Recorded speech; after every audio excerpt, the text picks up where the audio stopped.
16. Meeting tahunan. Hari terus berlalu, Danu masih kepikiran siapa pria asing di panti. Siapa dia yang menahan tangannya dulu? Kenapa wajahnya sangat familiar? Danu merasa pernah melihatnya, tapi di mana? Danu bahkan tidak dapat mengingatnya dengan pasti. Sudahlah, ngapain mengingat-ingat orang yang tidak penting, buang waktu saja, lebih naik aku fokus saja pada presentasiku nanti. Ini menentukan kenaikan posisiku kah, depan Dut pikir.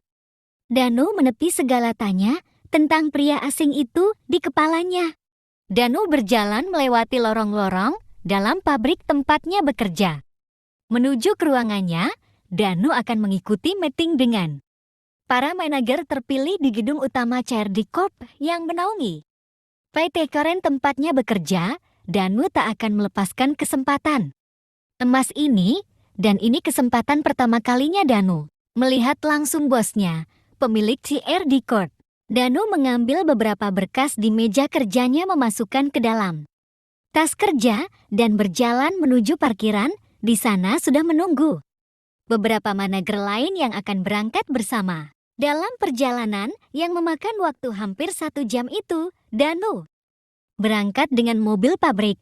Dia duduk di kursi penumpang belakang. Danu melihat keluar jendela. Di seberang dia tak sengaja melihat embun yang sedang mendorong motornya, sepertinya bocor atau macet. Entahlah, Danu tak tahu. Tapi itu sukses membuat Danu menarik sudut-sudut bibirnya ke atas.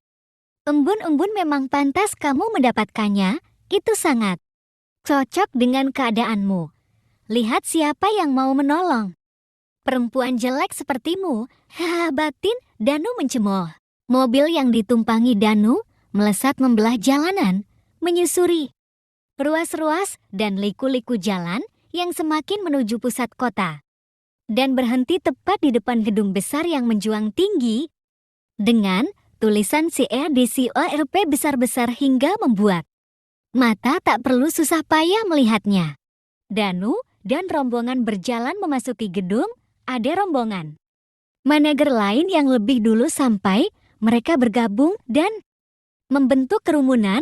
Mereka berjalan menuju ruang meeting besar di lantai 7. Meeting kali ini sangat penting karena bos besar yang akan langsung memantau jalannya pertemuan kali ini. Pastikan semua tanpa celah, ucap atasan Danu mengingatkan. Baik. Dan jangan membuat kesalahan. Bos kita sangat pemilih, bisa saja dia mengeluarkanmu dari ruang meeting jika tidak suka. Dan kamu tahu akan berakhir di mana kan? Lanjut, atasannya lagi menegaskan. Baik. Danu sangat mengerti, hanya orang yang terpilih berpotensi saja yang bisa ikut meeting kali ini.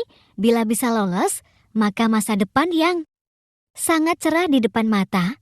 Namun bila gagal, ya selamat tinggal. Tak akan ada ruang untuk mereka yang dikeluarkan dari ruang meeting oleh CEO mereka. Suasana ruang meeting besar sangat ramai, ada banyak orang di sana.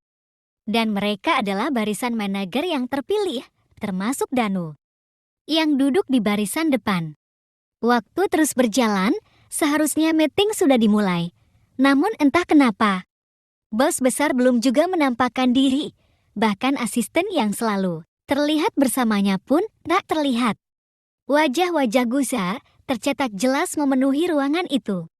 Banyak yang bertanya, ada apa? Mengapa orang yang sangat dinanti, namun juga disegani itu tak juga muncul? Setengah jam telah berlalu, bos besar belum juga datang. Banyak yang bertanya-tanya ada apa?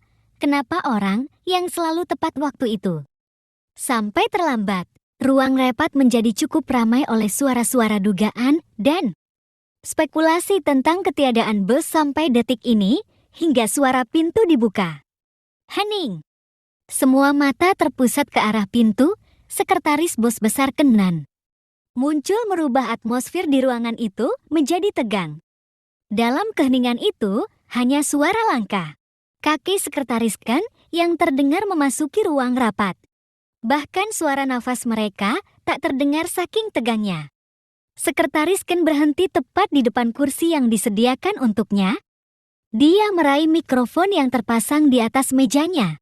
"Ayo kita mulai," tegasnya singkat. Atmosfer berubah lagi, namun tak ada yang berani bersuara dalam. Pikiran mereka sama, kenapa CEO mereka tidak hadir, malah digantikan sekretarisnya Ken yang duduk di sana. Meeting kali ini berjalan cukup lancar. Danu pun terlihat senang dan bahagia terpasang di sana.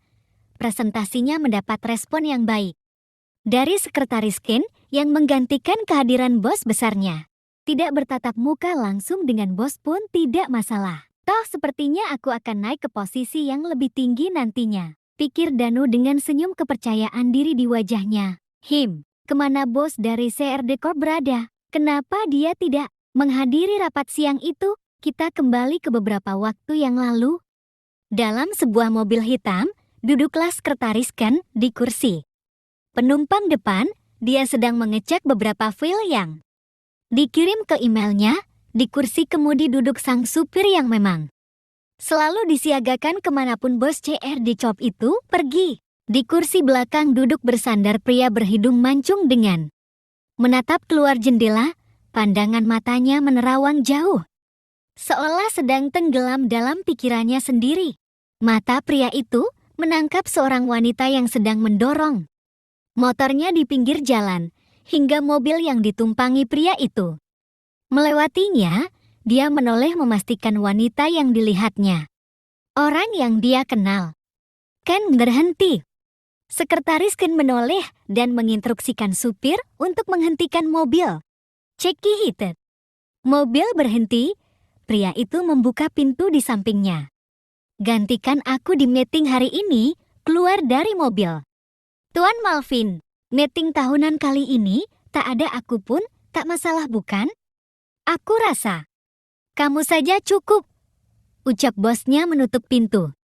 Dia berjalan sedikit ke depan. Sekretaris Ken membuka jendela kaca.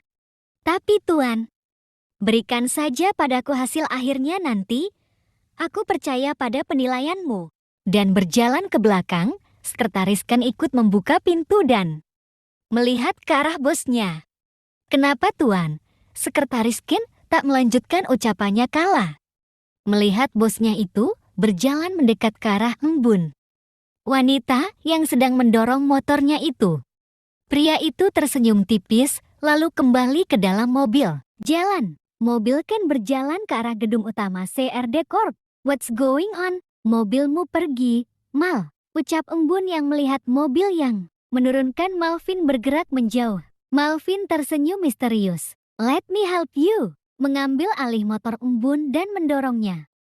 Embun biarkan saja, toh Malvin tetap akan melakukannya meski dia menolak. Lagi pula embun capek, sudah sekitar setengah kilometer.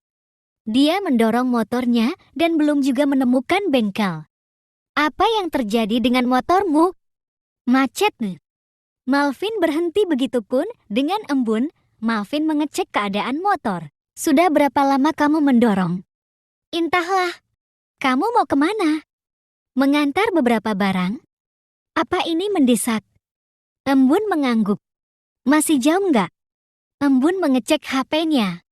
"Enggak, dari sini aku tinggal masuk ke gang depan." Embun menunjuk gang di depan jalan sekitar 10 meter dari tempatnya berdiri. Malvin mengambil HP-nya dan mulai menelpon. "Jo, bisakah kamu panggilkan mekanik ke lokasi yang aku tunjuk?" "Bisa tuan, akan kukirimkan lokasinya." Malvin menutup sambungan teleponnya. "Mengirim lokasi saat ini. Berikan handphone dan barangmu. Biar aku yang antar. Kamu tunggulah di sini sampai mekanik datang." "Tidak," tolak embun menampik tangan Malvin. "Aku yang akan mengantarnya. Kamu saja yang menunggu di sini. Terima kasih sudah membantuku mengambil bungkusan kresek yang tergantung di motornya. Kamu istirahat saja di sini. Kamu pasti lelah berusaha merebut barang yang dibawa embun." "Mal, please, jangan membuatku lebih banyak berhutang padamu." Menangkupkan tangan di depan dada dengan masih membawa barangnya. Malvin tertawa kecil. Oke, tapi kamu harus mentraktirku setelah ini. Menatap intens Embun. Oke, Dial membalas senyum. Embun berjalan mengikuti petunjuk di HP-nya, sementara Malvin menunggu. Di atas motor, tak lama mekanik datang mengecek keadaan motor. Malvin berdiri tak jauh dari motor, membiarkan mekanik melakukan tugasnya. Embun sudah kembali, namun motor masih dalam perbaikan mekanik. Apa rusaknya parah? Tanya. Tidak. Balas mekanik sambil bekerja. Motor ini dirawat dengan baik. Hanya sedang apes saja macet Ginngir. Embun membalasnya dengan senyuman. Dia beralih pada Malvin. Aku traktir minuman sekarang. Embun menunjuk gerobak sedawat.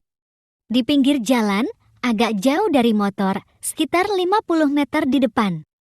Malvin mengangguk, Embun berpindah pada mekanik. Mas, kami tunggu di sana ya, ucap Embun ramah pada mekanik sambil menunjuk penjual es dawet. Iya mbak, nanti kalau sudah selesai saya nyusul. Embun dan Malvin berjalan beriringan ke arah penjual es dawet. Setelah sampai Embun memesan 2 porsi. Pak, es dawet 2 ya? Iya mbak, Pak penjual mulai menyiapkan pesanan. Embun dan Malvin duduk di kursi plastik yang sudah disediakan. Kemana kamu akan pergi tadi? Kenapa malah menghampiriku? Tanya Embun sedikit berbasa-basi. Ini masih jam kerja kantor kan? Malvin tersenyum ramah. Ini umbak es dawetnya. Pak penjual menyela dengan 2 gelas es dawet. Embun menerimanya dan mengangsurkannya pada Malvin. Dan 1 untuknya sendiri. Jangan bilang kalau kamu membolos. Malvin tergelak. Aku memang membolos. Jangan membuatku merasa bersalah, Mal.